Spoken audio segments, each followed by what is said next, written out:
Barak à tous les musulmans qui nous suivent. Bon vendredi à vous et qu'Allah exauce vos vœux, surtout bonne prière pour midi. Alors bonjour à tous, fidèles téléspectateurs de Bonjour le Faso. C'est toujours avec plaisir que nous vous retrouvons pour le dernier numéro de la semaine de cette émission Bonjour le Faso. Nous sommes installés à Tanguay pour vous faire découvrir les barrages numéro 2 et 3 donc de Tanguay dans la rubrique à la découverte de. Aujourd'hui, nous allons vous apporter encore des informations concernant ces barrages.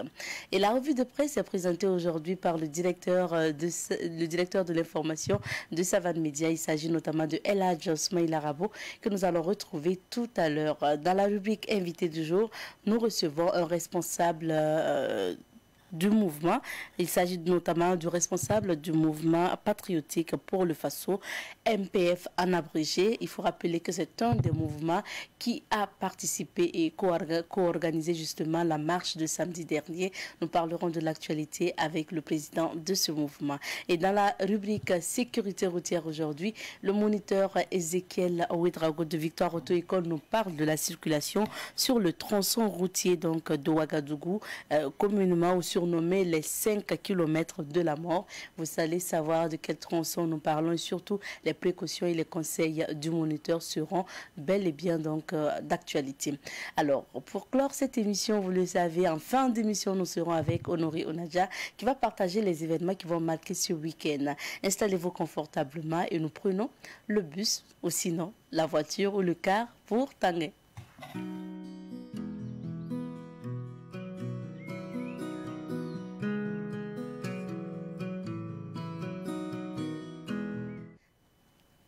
Et cette semaine, nous avons décidé de vous raconter l'histoire des barrages de Tanguay dans la rubrique à la découverte 2.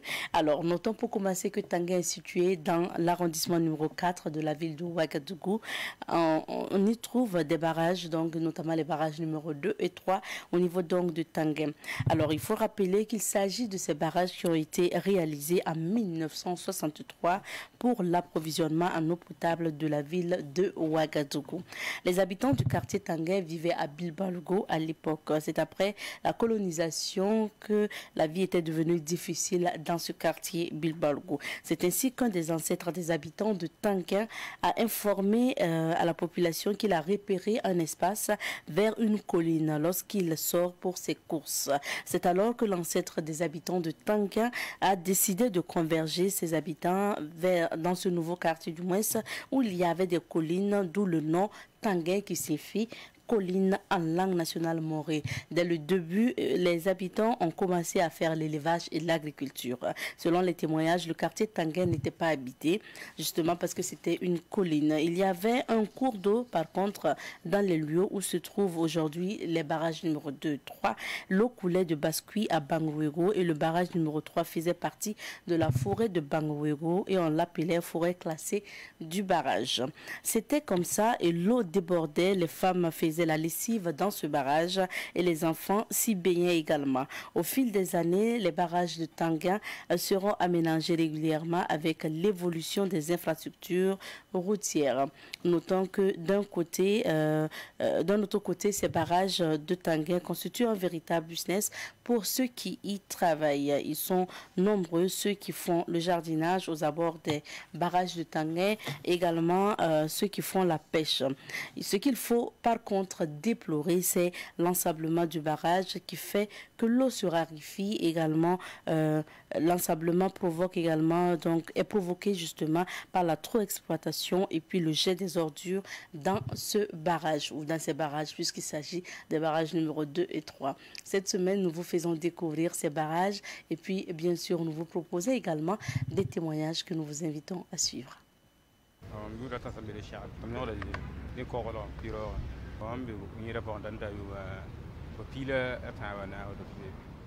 Cela fait 10 ans que je travaille dans ce barrage.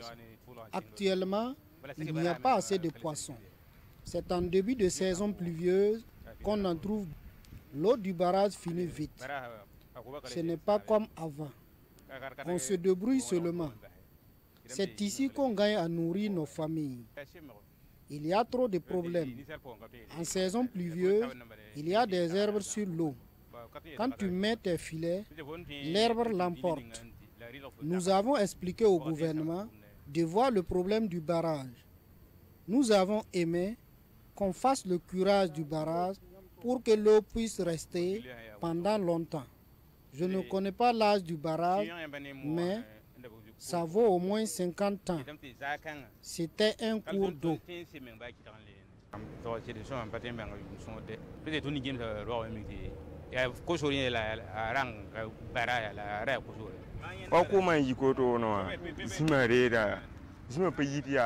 Comme le barrage tarit, les poissons se cachent.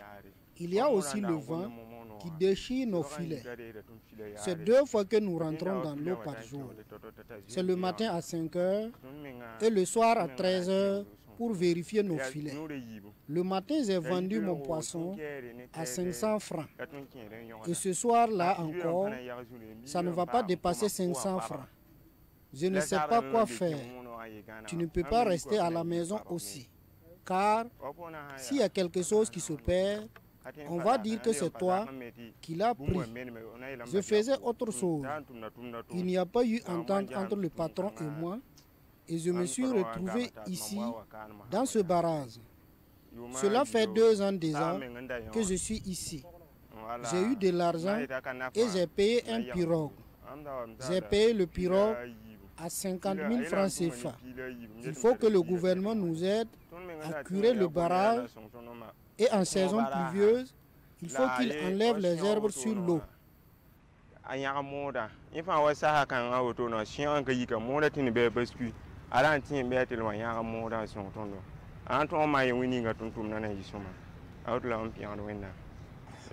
viens de Pazani.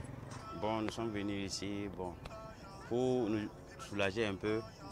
Parce qu'aujourd'hui, comme on ne fait rien, on s'assoit seulement, on cause, quand on voit et puis on n'a rien à faire. Donc c'est pour cela que nous sommes venus ici, voilà, pour nous soulager un peu. Voilà, on arrive à gagner un peu. Voilà, c'est ici. Voilà, alhamdoulilah, on ne se plaint pas. On vient ici souvent, mais pas tellement. Voilà, pas chaque fois. Parce que si on vient ici, on voit des gens qui viennent pêcher. Ça donne envie aussi pour faire un peu aussi, quoi. Le barrage, en fait, je ne sais pas comment expliquer. Parce que le barrage, c'est belle. Et puis, ça rend la ville belle aussi. Voilà. Ça fait que la ville devient belle. Bon, quand tu passes, tu regardes si c'est la nuit, quand tu passes, les lumières sont allumées. Bon, tu vois aussi, c'est un peu éclairant, quoi. On est là, on se distrait, on pêche pour la pêche. On est là pour la pêche. Oui, comme c'est une distraction, pour le moment, on a un chômage technique. Donc, pour passer un peu le temps, on vient rester ici et puis passer un peu le temps. D'habitude, c'est les dimanches on venait. Parce que comme le dimanche, c'est le jour de repos, on vient passer le temps ici. Compte tenu de la situation, de temps en temps, on vient ici pour essayer d'échanger un peu, se distraire un peu et puis rentrer. En tout cas, il y en a. C'est pas trop gros, mais au moins, comme c'est pour la distraction, on ne se plaint pas. L'utilité du barrage, c'est beaucoup. C'est beaucoup. Parce que nous-mêmes, on voit les gens qui viennent pour enlever l'eau, pour utiliser ça pour faire les constructions. Et puis le barrage même, quand tu es ici, même si le jour où tu ne travailles pas, tu viens, tu peux te reposer ici, il fait frais. C'est vrai que la salubrité n'est pas trop ça, mais au moins quand tu es ici, tu es un peu à l'aise. Et puis ça permet aux gens aussi de venir, parce que voilà, nous sommes là. L'utilité du barrage même, nous sommes là. On n'est pas dans les maquis ni dans les trucs. On vient ici, c'est tous les dimanches. Le barrage de Ouagadougou a beaucoup d'utilité. C'est juste un passe-temps, quoi. Vu l'avènement du coronavirus, présentement, il n'y a rien comme activité qu'on peut mener. Actuellement, nous sommes des étudiants, mais ça ne va pas. On ne peut pas aller à l'école, il n'y a pas un coin où on peut aller se réfugier. Donc c'est juste un passe-temps pour nous de venir ici au barrage des Tanguay, pour nous se réfugier un peu, se distraire un peu, parce que la pêche, c'est une passion pour nous. On arrive à pêcher les poissons, il y a d'autres qui sont gros, moyens, ainsi de suite. C'est dû au corona, comme rien ne bouge, je suis venu ici pour me distraire un peu, avec mon frère et mon grand frère. Le barrage peut servir peut-être à la pêche, à une pêche. Mais généralement ici, la pêche là, elle est artisanale. Mais il y a des qui utilisent les pirogues pour entrer, pour attraper aussi des gros poissons, pour les commercialiser, pour les mettre sur le marché. Bon, pour nous, comment on appelle ça? Pour nous, c'est que nous attrapons, c'est juste destiné à la consommation. On ne les vend pas. C'est uniquement que pour le cuisiner, préparer pour nous-mêmes. Il y a à l'instant les témoignages de quelques pêcheurs au niveau du barrage de Tanguin. Il faut rappeler qu'il y a ceux qui viennent faire la pêche par plaisir, mais il y a ceux qui vivent de ce métier de pêche au niveau du barrage de Tanguin. Il s'agit notamment des barrages numéro 2 et 3.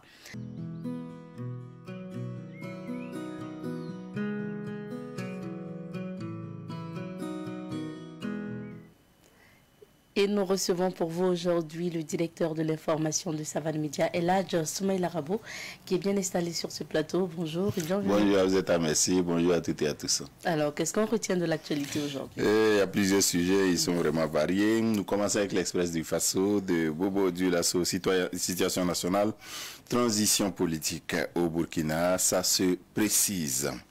Vol, trafic de stupéfiants et de produits prohibés, 6 personnes aux arrêts, dont une dame de 50 ans. Vrai ou faux? Et si les délégations spéciales étaient gratuites? Damiba nomme de nouveaux chefs militaires.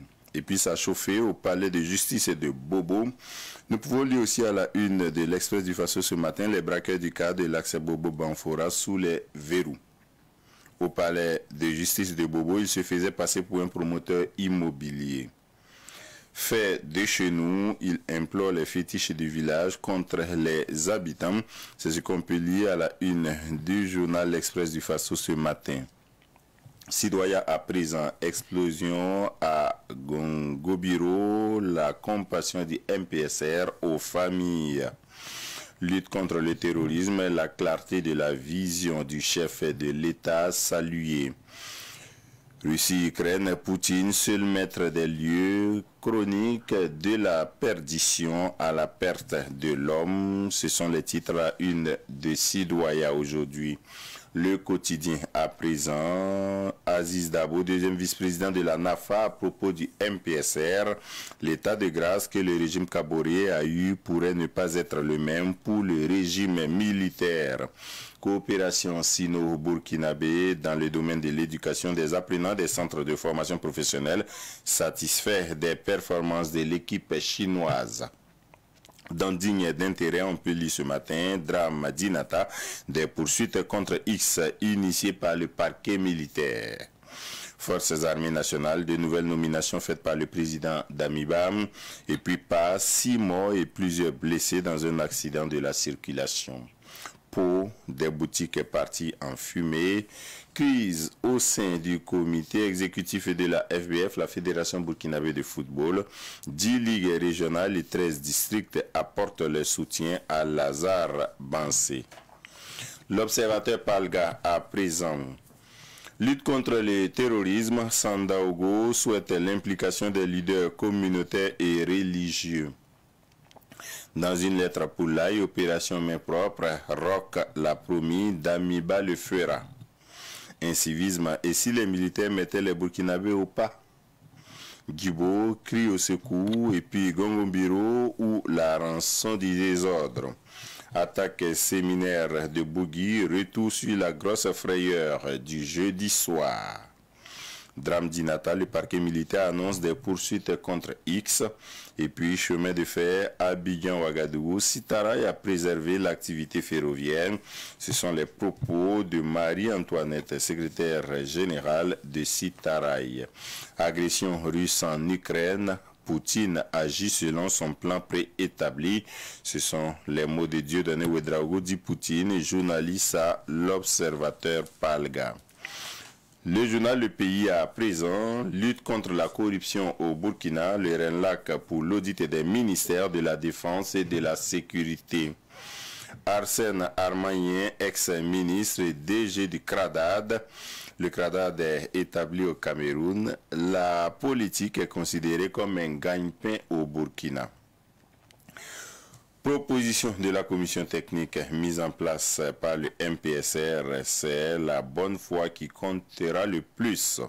Succès des Jeux olympiques d'hiver de Beijing, le fruit des efforts de tous.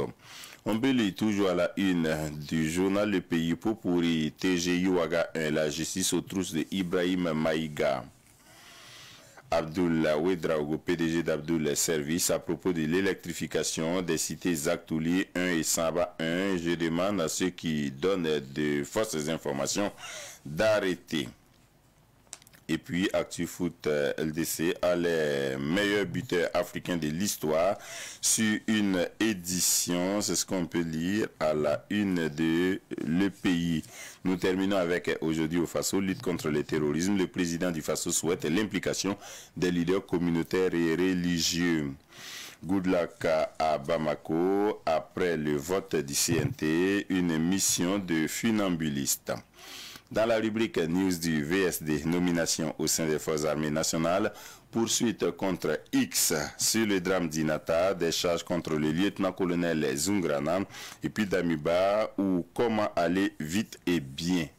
Dernier titre, guerre russo-ukrainienne de l'Afrique, c'est loin mais ça intéresse. Merci bien, Elage. Et retour sur ces quelques sujets qui marquent l'actualité aujourd'hui. Nous débutons au Burkina Faso. Le président du Faso a reçu hier les leaders religieux et coutumiers, donc des zones éprouvées par le terrorisme. C'est ça, essentiellement issus de la communauté Peul. Vous savez que ces zones-là sont en proie au terrorisme depuis bien longtemps, puisque c'est dans le Soum, dans la zone de Djibo, que Malam Diko, qu'on dit être décédé, a commencé ses exactions à partir déjà de 2016. Et jusqu'à aujourd'hui, c'est pratiquement la même situation. Et au moment où le président du Faso recevait la délégation des leaders communautaires, religieux et coutumiers des zones éprouvées par le terrorisme, en particulier des zones du Sahel là, il se trouvait que Djibo était assiégé, et c'est toujours le cas. Et donc le porte-parole de ces leaders religieux là a demandé au président du Faso de prendre des mesures spéciales et immédiates et urgentes pour que Djibo soit tiré d'affaire, parce qu'il était difficile d'entrer et de sortir. Vous savez que depuis pratiquement 10 jours, les terroristes ont menacé les transporteurs qui continuaient à faire le va-et-vient entre Kongoussi, Bourzanga, Djibo, et qui ralliaient Ouagadougou, les uns avec des passagers, les autres avec du bétail et d'autres marchandises. C'est pratiquement la ville aujourd'hui qui est assiégée, qui est menacée, qui est entourée de personnes armées. Et donc, les leaders là, ont demandé de prendre urgemment des mesures sur Djibo, mais de façon générale, de faire en sorte que la sécurité et la paix reviennent dans ces différentes zones-là. Je crois que le président a demandé aux leaders communautaires, religieux et coutumiers là, de s'impliquer davantage. Et je crois que ces leaders-là sont prêts à le faire. Ils l'ont dit essentiellement. Mais il n'y avait pas que des leaders coutumiers religieux, il y avait des hommes politiques de la communauté Peul aussi. J'ai vu dans les images Taïrou Bari, ce qui est assez intéressant parce que ça peut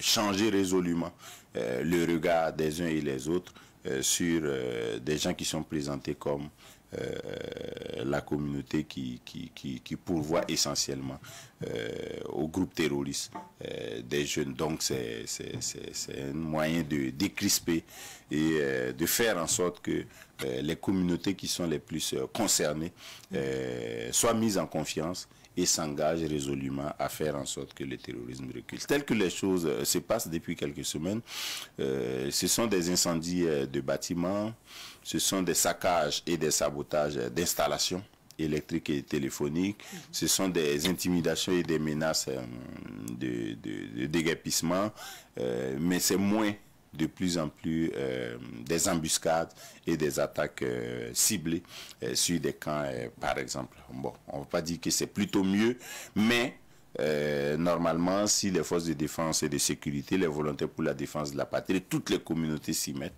normalement, on devrait pouvoir arriver à bout du terrorisme bientôt. Espérons. Oui.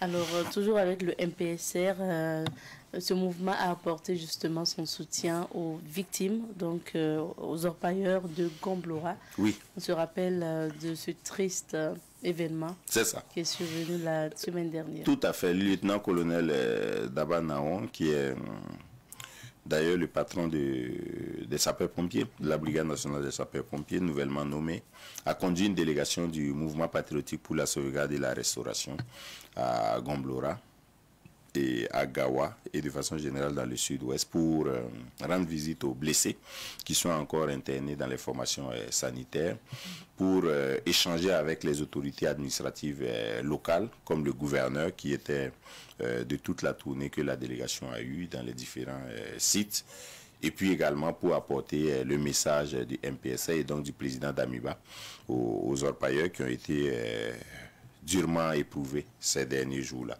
Bon, je crois que les derniers chiffres révisés, c'était 60 morts. Hier, l'UNAMB, l'Union nationale des associations des artisans miniers du Burkina, a parlé de 64 morts. Mais en tout cas, ça aussi autour de 60, 63, 64. Les blessés sont au nombre de 70. Et le chef de la délégation a pu rendre visite aux uns et aux autres et apporter le message du président. Il y a une enveloppe financière qui a été également transmise au sujet de laquelle le gouverneur de la région du Sud-Ouest, le commissaire Emmanuel Zongo, a dit que ça allait aider à la prise en charge et à soulager aussi les formations sanitaires qui étaient elles aussi en difficulté quand on connaît vraiment le niveau de leur plateau technique et les moyens dont elles disposent habituellement. Et donc c'est un message de réconfort. Maintenant, ce que les uns et les autres disent, c'est bien de faire ça, oui. Le président avait pu avant faire un message pour présenter ses condoléances aux familles éplorées. C'est bien de faire tout ça, mais c'est beau de regarder comment on fait pour ne pas répéter de tels drames. Parce que des drames, c'est pas exactement de ce genre-là, mais les drames sur les sites d'orpaillage sont courants. Les éboulements, les braquages, et cette fois-ci c'est un incendie qui a débouché sur une explosion. Mais les explosions par exemple d'explosifs utilisés sur les sites, dans les sites d'orpaillage là, on en a vu à Ouagadougou, dans les quartiers Lalé et Tampoui, ça s'est vécu, dans d'autres localités aussi ça s'est vécu. Ça veut dire que c'est un problème d'encadrement de la petite mine qui se pose, et c'est ce problème là que les leaders de l'UNAMB, l'association des artisans miniers là, ont évoqué hier au cours de leur conférence de presse. C'est de dire à l'État, à partir du moment où il n'interdit pas l'activité d'orpaillage, parce que ça mobilise quelques millions de Burkinabés qui gagnent leur pain là-bas, il faut procéder par un encadrement efficace, un encadrement rigoureux, un encadrement de proximité, de sorte qu'on ne fasse pas n'importe quoi sur les sites d'orpaillage, comme si c'était des zones de non-droit. Une fois qu'on arrive là-bas, tout est permis, tous les vices sont autorisés, toutes les infractions deviennent normales. Non, c'est ça qu'on doit éviter. À partir du moment même où l'État a créé une agence pour l'encadrement des sites d'orpaillage qui s'appelle l'ANEMAS, il faut que l'ANEMAS fasse son travail au plus près des orpailleurs pour que ce ne soit pas la jungle. Voilà, pour que chacun ne fasse pas n'importe quoi, parce qu'après ça coûte la vie à pratiquement tout le monde. Parmi les blessés, il peut arriver qu'il y ait des invalides à vie, et c'est tout le mal qu'il faut éviter. À partir du moment où ça rapporte quelque chose les uns aux autres, il faut protéger les sites, il faut protéger les gens qui interviennent dans les galeries comme sur les sites commerciaux, parce que les sites d'orpaillage sont faits de plusieurs quartiers. Il y a les galeries, mais il y a aussi le marché où il y a des femmes, des enfants, des adolescents, où il y a un peu toutes les activités commerciales qu'on peut trouver sur un marché. Et donc il faut faire attention à tous ces sites-là avec les forces de défense et de sécurité pour que ça ne se répète pas. Les accompagner notamment dans l'utilisation d'explosifs. C'est ça. Et même les former, les sensibiliser, leur faire connaître la réglementation de l'orpaillage, désigner des responsables qui peuvent répondre dans des situations comme ça de ce qui est arrivé. Nous avons appris qu'après le drame, le propriétaire des explosifs, il est allé se rendre aux autorités. On attendra certainement qu'il y aura un procès, parce que le procureur du Faso, près le TGI de Gawa, a dit que l'enquête était ouverte. Les responsabilités allaient être situées, probablement les auteurs allaient être sanctionnés. À l'international, maintenant, on s'intéresse à cette guerre Russie-Ukraine, mais surtout qui risque de faire des conséquences, en tout cas pour l'Afrique. Oui, on parle déjà de la hausse du prix du baril de pétrole. Vous savez que la Russie, c'est un grand producteur de pétrole. On parle de 500 000 barils de pétrole par jour. Et donc, si avec les sanctions de l'Occident, Europe, États-Unis combinés, la Russie aussi diminue sa production, ça veut dire que le prix du baril de pétrole va encore monter à un certain niveau. On parle de $100 depuis hier aujourd'hui. En dehors de ça, la Russie produit beaucoup de blé. Il s'est dit que depuis hier, du côté du Maghreb, il y a déjà un enchérissement du coût du blé. Vous savez que c'est le blé qu'on utilise pour faire le pain. Ah oui. Et notre blé déjà vient, que nos boulangers... tout à fait, voulaient augmenter le prix du pain. On peut se retrouver dans une situation où déjà la vie chère que nous vivons, qui est pratiquement insupportable, là, va connaître davantage de tensions. C'est dit que le conflit se passe loin de nos territoires, mais les conséquences peuvent être très immédiates et en l'espace de quelques jours seulement nous pourrons subir les contre-coups de cette guerre-là. Vladimir Poutine, lui, il ne parle pas de guerre, hein. Lui, il dit qu'il fait une opération spéciale humanitaire pour protéger des civils qui sont à l'est de l'Ukraine et qui ont demandé son soutien. En particulier des zones entières de l'Ukraine qui ne seraient pas en odeur de sainteté avec Kiev, donc avec le gouvernement ukrainien. Vladimir Poutine dit que lui, il intervient pour protéger ces gens-là. Bon. Quand on fait le bilan depuis hier, le président russe, Zelensky, a parlé de 137 morts. On parle de 300 blessés. Les bilans au niveau des destructions des dispositifs militaires ukrainiens font état de 11 aérodromes touchés par les bombardements russes. On parle de pas moins de quelques centaines de cibles militaires ukrainiennes touchées et de déplacés. De fuite pour on essaie de quelle destination vraiment. Bon, le moindre mal, ce sont les immeubles, hein, vraiment. Aussi, en fait, le problème, c'est que c'est la débandade du côté de l'Ukraine. Le gouvernement demande aux hommes valides en âge de combattre de ne pas sortir du territoire. Et il se dit que le gouvernement ukrainien a déjà distribué 10 000 armes de guerre, des kalachnikovs, des pistolets à des valides, donc à des combattants qui étaient précédemment des civils, mais aujourd'hui qui sont obligés de combattre contre les Russes. Et ça veut dire que la guerre pourrait prendre une envergure tout autre dans les jours à venir. Bon, pendant ce temps, les alliés de l'Ukraine, au lieu de venir vraiment guerroyer là, ont décidé de passer par des sanctions. Mais les sanctions ne font pas d'effet sur Poutine, parce que Poutine est déterminé pratiquement à élargir sa fédération et à revenir à l'Union des républiques soviétiques et socialistes, donc à l'ex-URSS, parce que petit à petit, c'est là qu'il essaie d'y aller. Bon, l'OTAN, qui a passé le temps à menacer, n'a rien fait militairement, ou en tout cas matériellement, pour que Poutine ne passe pas à l'offensive. C'est bien dommage pour le monde de paix dont on rêvait, dont l'Europe essentiellement rêvait, et c'est un coup dur pour la diplomatie que l'Europe pensait pouvoir venir à bout avec ça de tous les maux ou de tous les risques de guerre qu'on pouvait vivre ça et là. Et bon, jusqu'où on va aller, c'est ça qu'on ne sait pas. Voilà, jusqu'où Poutine va s'arrêter, on ne sait pas. Parce que ce matin, des chars russes étaient déjà en train d'avancer vers Kiev, vers la capitale ukrainienne. Et donc, en plus donc, des combats aériens, ça veut dire qu'il y a des combats au sol qui vont se faire. Et ça peut faire beaucoup de dégâts. Bon, il y a des étudiants africains qui étaient déjà pris au piège, difficile de sortir, il faut déjà se protéger. Bon, pour sortir, il faut des autorisations spéciales qu'ils ne peuvent pas avoir dans ces conditions-là. Bon, ça veut dire qu'il faut attendre aussi de voir comment eux, ils vont pouvoir se tirer d'affaire. C'est pas évident. Donc les conséquences sont immédiates, même si la guerre est vraiment très loin de nous.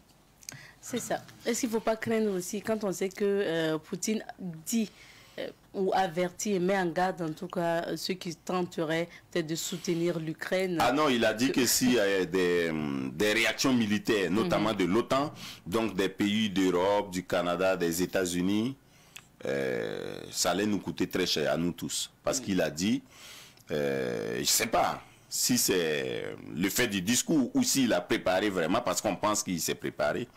Il a dit qu'on va voir ce qu'on n'a jamais vu.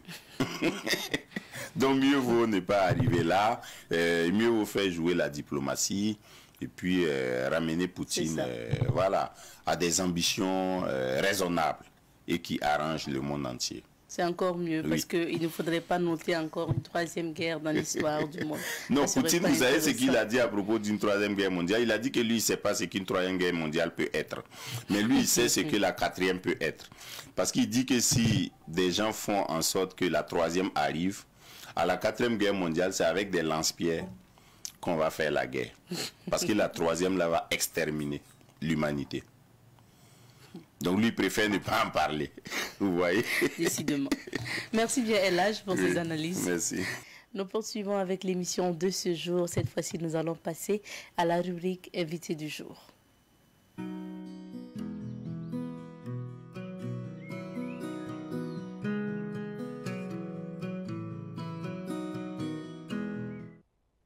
Et aujourd'hui, nous recevons pour vous M. Mahamoudou Compaoré, le président du MPF. Le MPF, c'est le mouvement patriotique du Faso.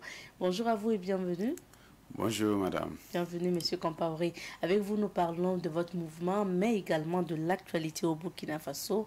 Il faut rappeler que votre mouvement faisait partie justement des mouvements donc, qui ont organisé ce meeting de soutien au MPSS, c'était samedi dernier. Alors, M. Compaoré, pour commencer, il faut rappeler que c'est un jeune mouvement, le MPF, un mouvement qui a moins d'un mois d'ailleurs.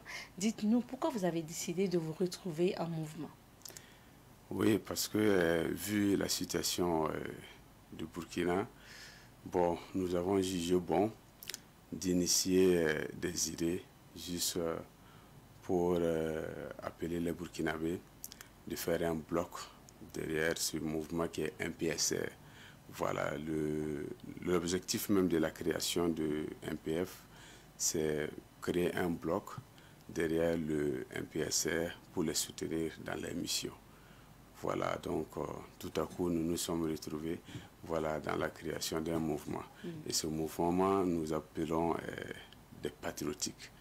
Voilà, c'est des patriotes, des compatriotes, voilà, de venir adhérer dans ce mouvement pour accompagner le MPSR. Parce que nous avons jugé bon que le Burkina Faso, en réalité, n'a pas d'autre alternative que de soutenir ces personnes-là.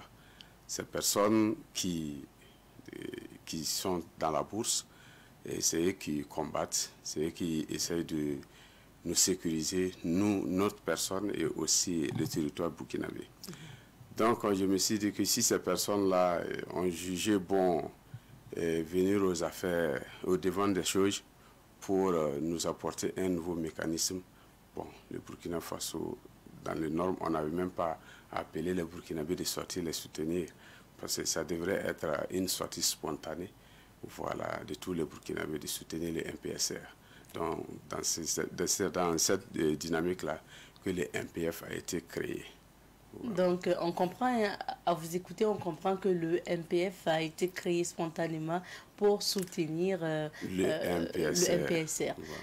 Oui, mais c'est un mouvement, quoi qu'on dise, le MPSR, c'est un pouvoir passager, parce qu'après la transition, ils vont certainement quitter le pouvoir. Alors, après, qu'est-ce que vous allez faire si vous êtes né pour soutenir le MPSR, oui, quand le MPSR ne sera plus au pouvoir? Oui. Qu'est-ce que vous allez faire? Oui, c'est ce que je disais. Le mouvement MPF, le mouvement patriotique du Faso, Le premier objectif, c'est soutenir le MPSR. Et le deuxième, c'est unifier les Burkinabés. Et nous allons maintenir ce mouvement-là, que ce soit après le MPSR, voilà, que ce soit durant les événements du MPSR, nous allons maintenir ce mouvement-là, juste pour appeler les Burkinabés à avoir un seul esprit, avoir un seul langage. Voilà.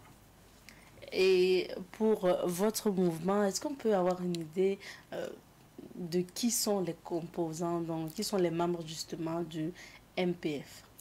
Bon, il y a 12 membres du MPF. Voilà, il y a ceux-là qui sont chargés de la communication. Il y a l'initiateur qui est moi. Voilà, donc il y a... Ça, c'est pour le bureau? Le bureau. Ok. Oui. Mais est-ce qu'on peut avoir une idée des profils? Qui est-ce qu'on retrouve au sein de votre mouvement? Non, nous avons toutes les personnes de bonne morale dans MPF.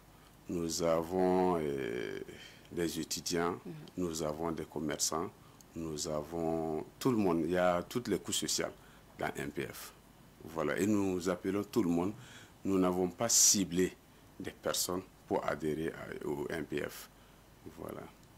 Aujourd'hui, la critique aussi qu'on fait un peu au mouvement, aux organisations de la société civile, c'est de se crier un peu comme ça, forcément sans avoir de grandes visions. D'ailleurs, pour certains, aujourd'hui, il y a assez d'organisations de la société civile, assez de mouvements qui se créent autour. Est-ce que votre mouvement n'est pas un mouvement de trop? Pourquoi, ou bien dans l'univers des OSC et de mouvements, vous ne vous retrouviez pas dans un autre mouvement pour aller vous joindre tout simplement? Le MPF est carrément différent. En quoi vous faites la différence? Voilà. La différence d'abord, pour adhérer au MPF, il y a une fiche que nous avons fait sortir où on prend les noms et prénoms et les numéros WhatsApp. S'il y en a, s'il n'y a pas de numéro WhatsApp, la personne fait un signe dessus pour nous dire que ce n'est pas de numéro WhatsApp. Le MPF, c'est une famille que nous voulons créer dans la virtualité. Une famille.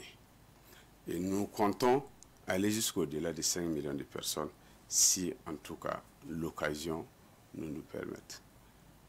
Voilà. Donc, c'est carrément différent que les autres parce que vous allez voir, les autres ont créé juste les OSC, ainsi de suite. Bon, s'il y a, par exemple, à dénoncer ou bien à apprécier, ils appellent les uns les autres. Ils appellent au biais des médias pour dire aux gens de sortir. Mais le MPF ne sera pas comme ça. Le MPF, c'est une famille. C'est-à-dire, chaque décision que nous allons prendre, tout le monde sera au parfum de la décision. Mais vous allez donner aussi quand même vos avis de temps en temps concernant la situation nationale, vu que vous êtes joint aux organisateurs, par exemple, du meeting de samedi dernier. Oui, ça serait fait. Si, en tout cas, il y a des avancements positifs du côté MPSR, voilà, nous allons sortir, appeler nos membres de sortir, voilà, exprimer notre soutien. Bon, si aussi il y a des exactions, nous allons aussi également sortir, voilà, dire que voici ça et voici la solution. Au fait, nous allons proposer des solutions. Voilà. Et pour votre mouvement, qui est derrière ce mouvement, qui vous a demandé de créer? Ce mouvement, c'est un mouvement spontané. C'est juste comme ça. Il n'y a pas un nom politique derrière? Non. Parce que très souvent aussi, ce qu'on voit, c'est qu'aujourd'hui, la plupart, il y a des hommes politiques qui créent leur mouvement, leur OSC, même si c'est après que vous découvrez peut-être par les actions de ces organisations-là. Actuellement, le MPF n'a personne derrière lui. Le MPF, c'est ce que j'ai dit, c'est un mouvement de compatriotes. Donc, et même si vous étiez là lors de notre conférence, nous avons couvert justement cette conférence de presse. Voilà, nous avons dit, nous on n'a pas ciblé. Celui qui veut venir adhérer à un MPF, qu'il sache qu'il ne vient pas pour faire la politique politicienne. Voilà. Et MPF, c'est juste faire preuve d'abnégation, c'est-à-dire se donner gratuitement à l'autrui. Voilà, donc voici à peu près les idées de MPF. Et si en ce temps, il y a un parrain qui décide de vous épauler, du moins, ça, vous n'allez pas refuser? Non, nous n'allons pas le refuser, mais qu'il se conforme à nos textes, à nos engagements. Il ne faut pas qu'il va vouloir nous dérailler sur notre idéologie. Alors, Monsieur Compaoré, je le disais, vous faites partie de ces mouvements et OSC qui ont organisé, en tout cas vous avez participé justement au meeting de samedi dernier. Dites-nous pourquoi vous avez décidé de vous joindre à ce meeting de soutien au MPSR, il faut le rappeler. En réalité, dans l'organisation, le MPF n'était pas au parfum de l'organisation. Mais vu que ceux qui ont organisé la marche, ils partagent les mêmes idéologies que le MPS et le MPF. Donc, pour nous, c'est normal de se joindre, voilà, et porter aussi le coup de guerre, le cri de guerre, juste pour encourager le MPS. Voilà, parce que si nous ne partons pas, c'est comme, bon, il y a zéro cohérence, parce que notre mouvement, c'est le premier objectif, c'est soutenir le MPSR. Voilà, donc si nous trouvons un groupe aussi qui veut le faire et qu'ils appellent la population de sortir, donc naturellement, MPF doit sortir. Même s'il n'est pas au parfum de l'organisation. Vous n'étiez pas au parfum de l'organisation, mais vous avez décidé donc de participer à ce meeting. Est-ce que ce meeting était opportun en ce moment? On se demande qu'est-ce que le MPSR, le nouveau pouvoir, a fait aujourd'hui pour mériter un meeting de soutien? Oui. Pour moi, encourager un individu ou un groupuscule, il ne faut pas attendre un résultat pour les encourager. Parce que nous pouvons dire que le système dans lequel le Burkina se trouve actuellement est comme sur un terrain de football. Dans les 11 joueurs, c'est le MPSR. Et ceux qui sont sur la pelouse, ce sont les Burkinabés. Donc, ils ont besoin de notre soutien moral, les cris de guerre et les noms de caresses surtout. En ce moment, ils donneront le meilleur d'eux-mêmes sur le terrain. Donc, on ne peut pas attendre qu'ils rentrent dans la bourse, nous apporter des victoires pour que nous sortons les acclamer. Non, on peut commencer dès maintenant, avant et pendant et après.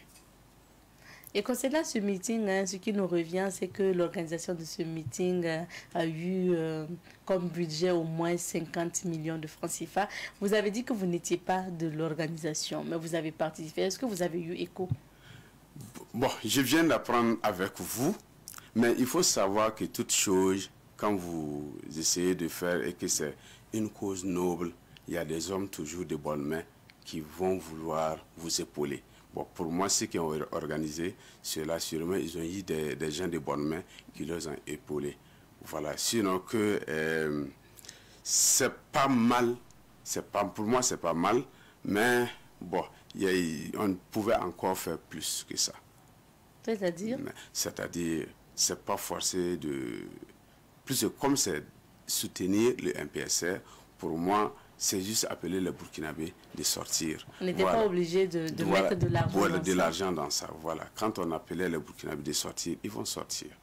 Ils vont sortir, on n'avait pas besoin de faire la musique. Ou de disponibiliser des cars pour converger. Converger. Parce que vous qui étiez sur le terrain, vous avez vu des cars qui ont ramené des populations. Oui, j'ai vu. Mais il faut savoir que c'est ce que j'ai dit là. Il y a toujours des hommes de bonne main, quel qu'en soit, qui veulent juste appuyer et épauler les organisateurs. Ça fait penser au meeting très souvent des partis politiques où on part dans les quartiers avec des cars flambant neufs pour justement demander aux populations d'entrer et qu'on va vous servir de l'eau. Vous pouvez avoir 1000 francs ou 2000 pour le carburant. Oui, et même tous ceux qui faisaient ça, moi je pensais que c'est des hommes de bonne main, voilà, qui le font même à l'insu même des organisateurs, au fait.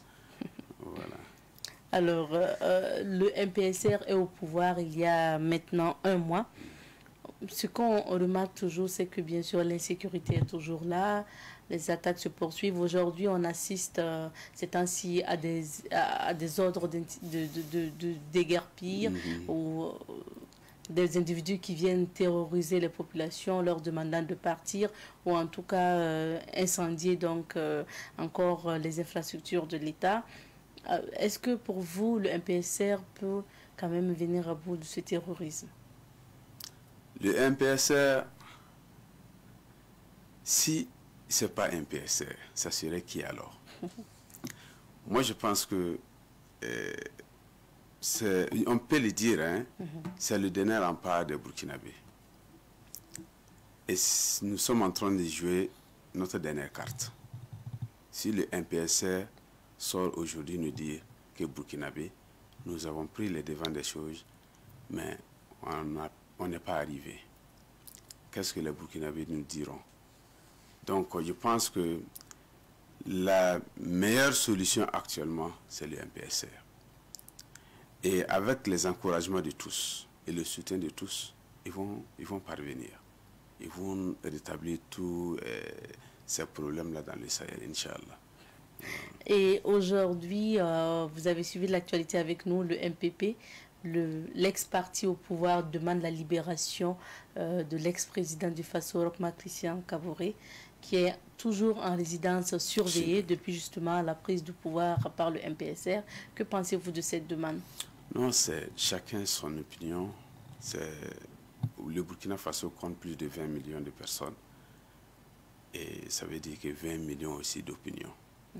Voilà, donc chacun, c'est de bonnes guerres, c'est normal. Sinon que quelqu'un qui a été aux affaires pendant 7 ans, bon, néanmoins, on doit le consulter pour des raisons de sa propre sécurité même d'abord. Parce qu'il ne faut pas les laisser simplement comme ça. Il se peut que voilà, des gens mal intentionnés, voilà, peuvent profiter de la situation, voilà, et nous apporter quelque chose qui n'est pas agréable. Voilà, donc moi je pense que ceux qui demandent cela, qu'ils mettent du vin ils mettent de l'eau dans leur vin, voilà, c'est que il y a un processus qui est là pour les libérer. Vous pensez que c'est pour sa sécurité qu'aujourd'hui, la junte militaire au pouvoir garde toujours l'ex-président en résidence surveillée? Oui, bien sûr, c'est pour sa sécurité. C'est pour sa sécurité. Ils ont fait plus de 7 ans. Plus de 7 ans au pouvoir. Si vous le ramenez à la maison actuellement, vous ne savez pas derrière, pendant sa gouvernance, il y a sûrement eu des frustrés. Il y a sûrement eu des frustrés. Et que si aujourd'hui il n'est plus président, c'est qu'il n'y aura plus de garde auprès de lui. Donc nous pensons que c'est pour sa propre sécurité qu'il est toujours en résidence surveillée. Monsieur Compaoré, concrètement, dites-nous comment vous comptez apporter votre soutien au MPSR? Notre soutien, c'est ce que je disais, le soutien du MPF, c'est les encourager moralement.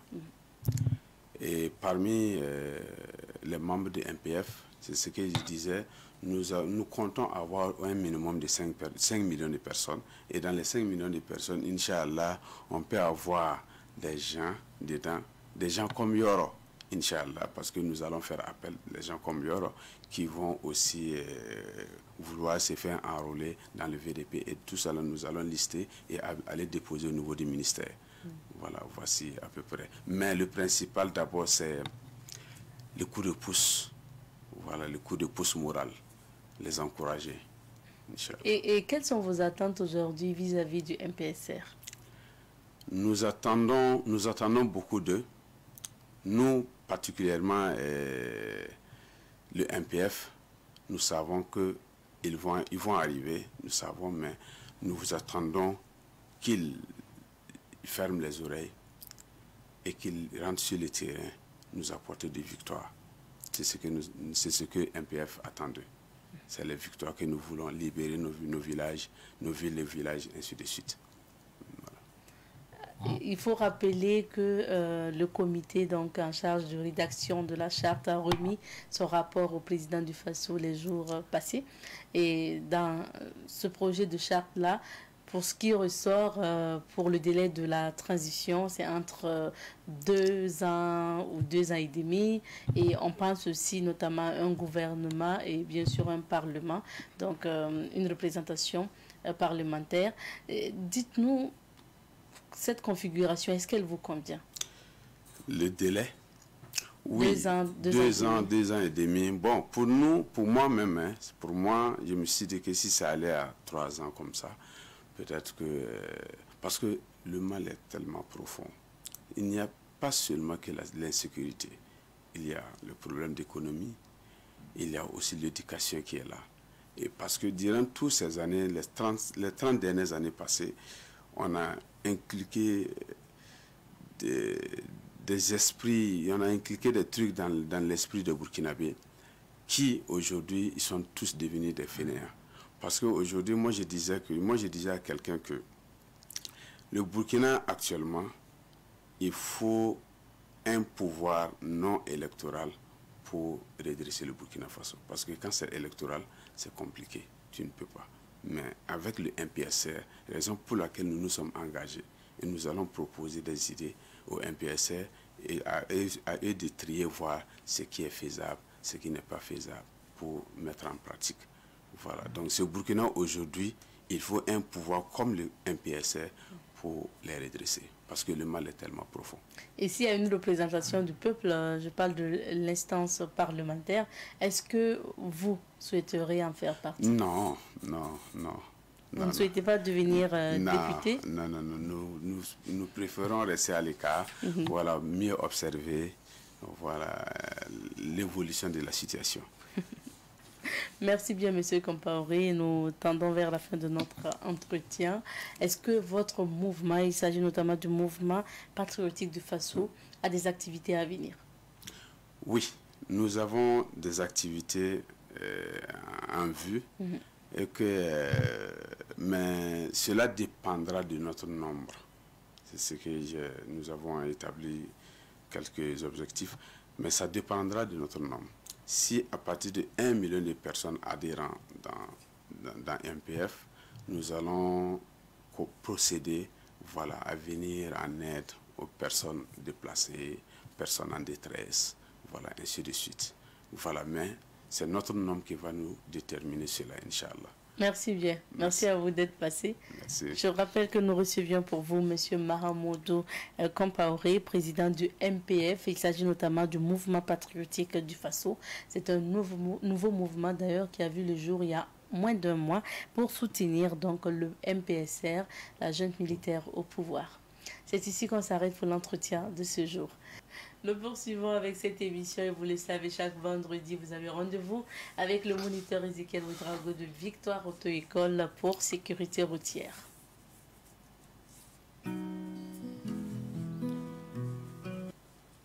Et aujourd'hui, dans la chronique sécurité routière, nous parlons de la circulation sur le tronçon routier de Ouagadougou, surnommé les 5 km de la mort. Vous allez savoir de quel tronçon on parle avec le moniteur qui est bien installé sur ce plateau. Bonjour. Bonjour madame. Bienvenue sur notre plateau. Merci. Alors, moniteur, vous parlez donc d'un tronçon routier à Ouagadougou, même surnommé les 5 km de la mort. Oui. Est-ce que déjà on peut commencer par l'identification même de ce tronçon surnommé les 5 km de la mort? Très bien. Et avant tout, j'aimerais bien remercier tous les usagers de la route qui font leur effort à faire des reportages sur plusieurs routes. Voilà, et merci également à la police qui fait de tout son effort pour nous sécuriser davantage dans la circulation routière. Donc ce tronçon dénommé les 5 km de la mort, et c'est le tronçon donc qui débute depuis l'échangeur du Nord jusqu'au pont de Camboinsin. Voilà, donc l'échangeur du Nord au pont de Camboinsin. Okay. C'est une route à risque élevé d'accident à ce niveau. Voilà, nous avons même une agence non loin de là-bas, une agence de Victoire Auto-École à ce niveau. Voilà. Alors donc, ce tronçon-là cause beaucoup d'accidents et il y a lieu que nous puissions nous donner des conseils des uns et les autres. Voilà. C'est important, moi. Oui. Et quelle est la particularité justement de ce tronçon? Et au niveau de ce tronçon-là, c'est vraiment particulier parce que la circulation est tellement dense, surtout aux heures de pointe. Et si vous passez là-bas autour de 18h jusqu'à 20h, vous pouvez constater quelle ambiance se trouve donc au niveau de la circulation. Et il faut dire que tout au long de cet axe routier-là, tout au long de ce tronçon-là, il n'y a seulement que 2 feux. Le feu juste au pied de l'échangeur et un autre feu après 1,5 km. Ensuite, il n'y a plus de feu jusqu'au pont de Camboinsin. En plus de ça, il n'y a pas aussi de ralentisseur pour amener les usagers à revenir davantage, à rouler doucement. Il y a tous ces enjeux-là qui augmentent donc le risque d'accident à ce niveau. Voilà, j'ai suivi. Et on a vu à travers ces images-là que c'est une voie aussi qui est beaucoup fréquentée par les véhicules poids lourds. Bien sûr, puisque c'est une route à grand trafic routier, à grand trafic, puisque ça continue jusqu'à Kongoussi, Pabré, etc. Voilà, donc, et cette route-là occasionne beaucoup d'accidents.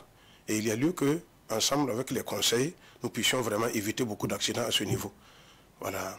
Est-ce qu'on peut, vous avez parlé tantôt justement d'accidents, est-ce qu'on peut avoir une idée peut-être d'une évaluation des accidents au niveau de ce tronçon? Alors, et comme je l'ai dit, j'ai suivi un reportage et donc, qui a été réalisé au niveau donc, de ce tronçon-là, accompagné donc par la police. Hein, et j'ai pu donc comprendre et j'ai pu avoir une idée avec le lieutenant de police Eric Ilibodo, qui dit que sur ce tronçon, il leur arrive d'enregistrer 4, 5, voire 10 cas d'accident par jour dans ce reportage, c'est ce que j'ai pu savoir. Donc, c'est quand même important. 4, 5, voire 10 cas. Ça dépend des jours. Et dans beaucoup de fois, les cas sont mortels. Donc, ce n'est pas intéressant à ce niveau.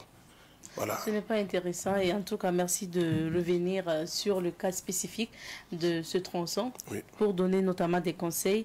Et si c'est surnommé les 5 km de la mort, ça veut dire que quand même, c'est risqué. Est-ce qu'on peut avoir peut-être les causes essentielles qui provoquent ces accidents au niveau de ce tronçon? Alors, les causes sont connues.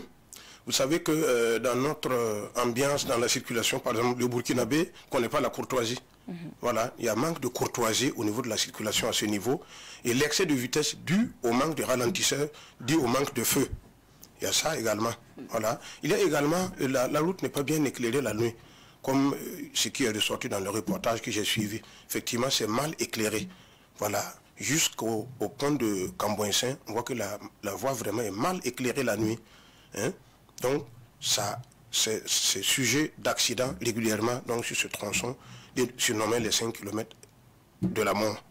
Voilà. J'avoue quand même que ce surnom m'intrigue. Hein. Oui.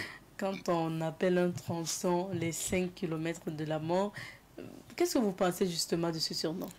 Vous voyez là, il y a, et je profite à attirer l'attention des uns et des autres, c'est sûrement les usagers qui l'ont surnommé comme ça, vu que les accidents sont récurrents à ce niveau.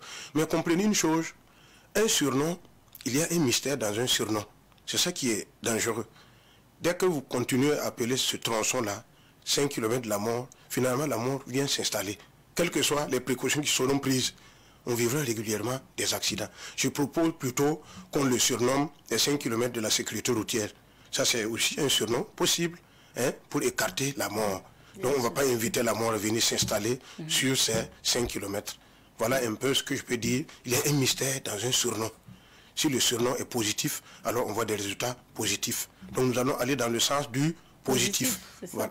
C'est ce que je pense. C'est bien même que l'esprit enregistre ce qui est positif. Oui, hein, ce qui est positif. Parce que quand vous pensez toujours à quelque chose de négatif, au mauvais, à la conséquence négative, après ça s'installe dans vos esprits.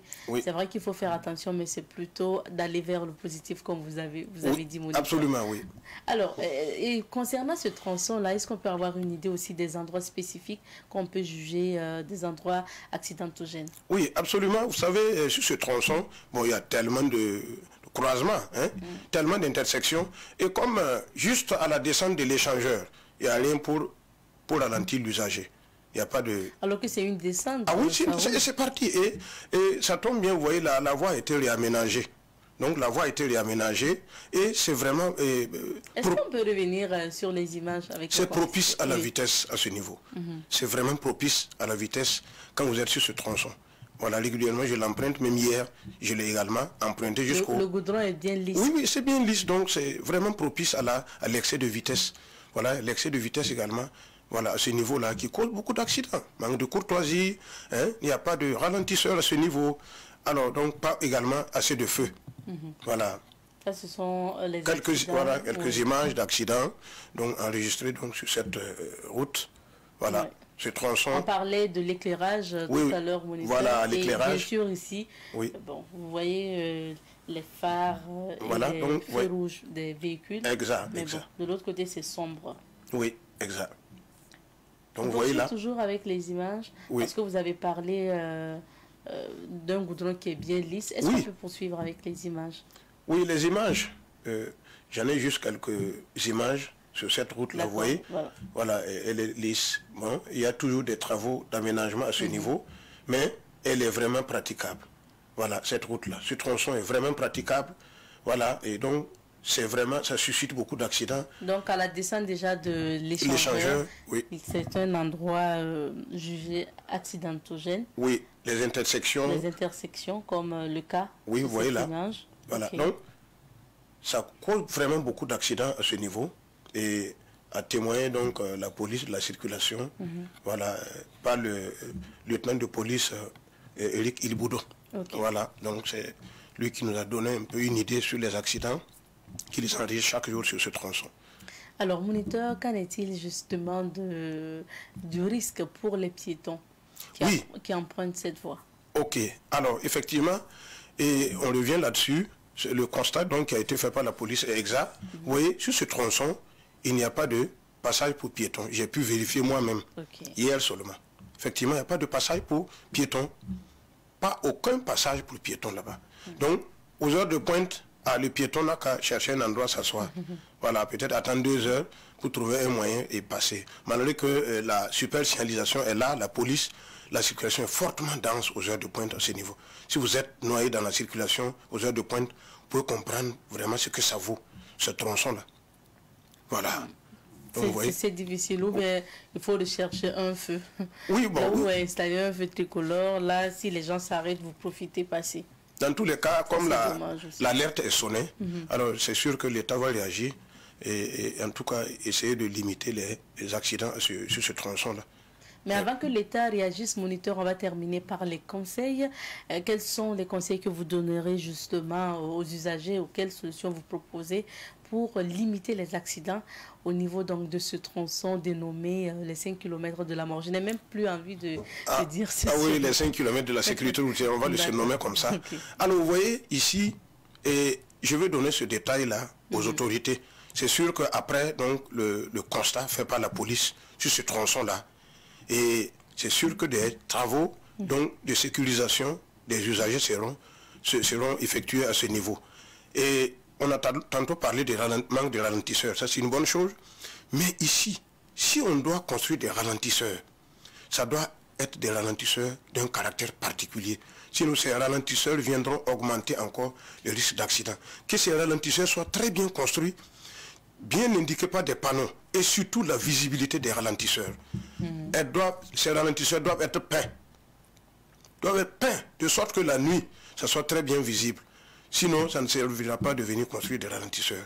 L'entreprise qui sera chargée de construire les ralentisseurs, qu'ils prennent cela en compte, la visibilité des ralentisseurs, à travers les panneaux et à travers la peinture. Et généralement, les Burkinabés n'aiment pas respecter les panneaux.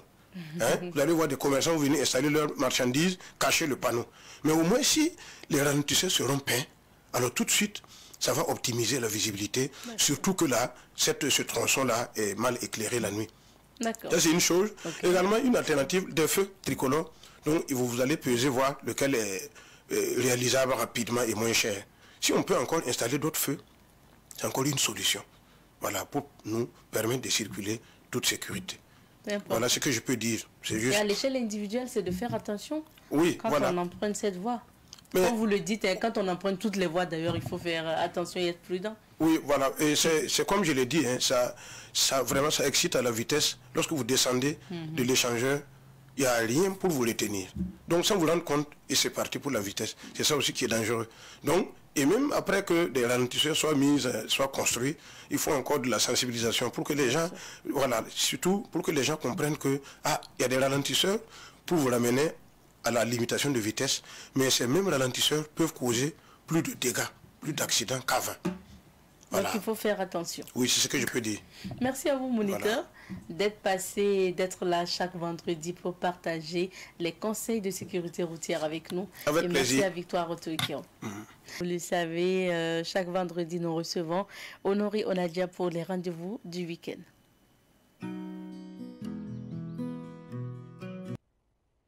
Et il est bien installé sur ce plateau. Honoré Onadia, bonjour. Bonjour à toi et bonjour à l'ensemble de nos téléspectateurs et téléspectatrices. Merci d'être là. Et bien sûr, le rendez-vous donc, de ce week-end, mais pas seulement de ce week-end, parce que ce rendez-vous va aller jusqu'au 8 mars, Tout à fait. pratiquement. Il s'agit notamment donc de la foire qu'organise Savane Média. C'est dire, à la demande de plusieurs personnes, on a organisé la toute première édition et l'on reblote cette fois-ci pour la deuxième édition pour permettre comme ça à ces dames-là qui innovent en matière de créativité de venir exposer. Mais en plus de cela aussi, on permet aussi à des artistes d'avoir un plateau sur lequel ils pourront s'exprimer. Pour te dire que tout est réuni et tout est fin prêt pour débuter la foire. Et il faut retenir que la foire va débuter aujourd'hui déjà et va se terminer jusqu'au 8 mars à venir.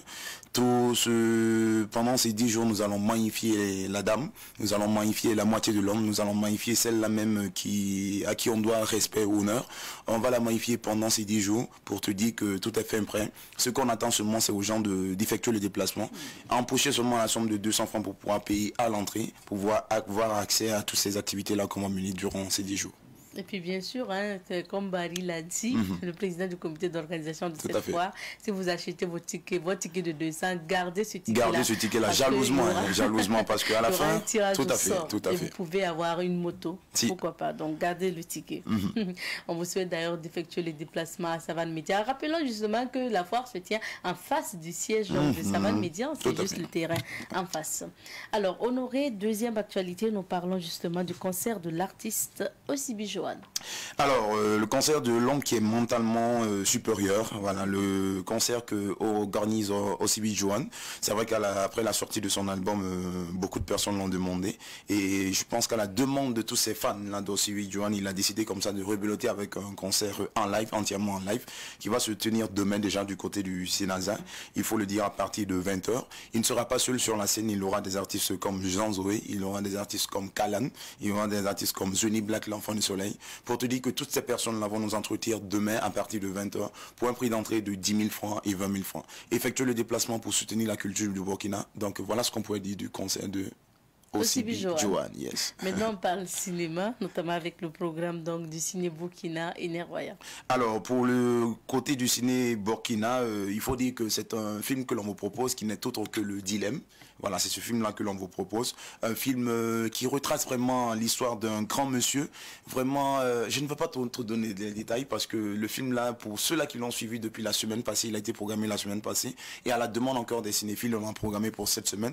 Ce film-là va passer aux séances de 18h30, 20h30 et 22h30 pour un prix d'entrée de 1500 francs et 2000 francs. Pour ce qui est du ciné Nerwaya, c'est le film L'homme de mes rêves. L'homme de mes rêves qui est l'histoire d'une dame qui recherche l'homme de ses rêves. Va-t-elle parvenir à trouver l'homme de ses rêves? C'est ce film-là que l'on va vous demander de passer poursuivre du côté du ciné Nerwaya aux séances de 18h30, 20h30 et 22h30, effectivement pour un prix d'entrée de 1500 francs et 2000 francs. Il faut noter que ce film est produit par celui-là qu'on appelle Ahmed Tariq Sako.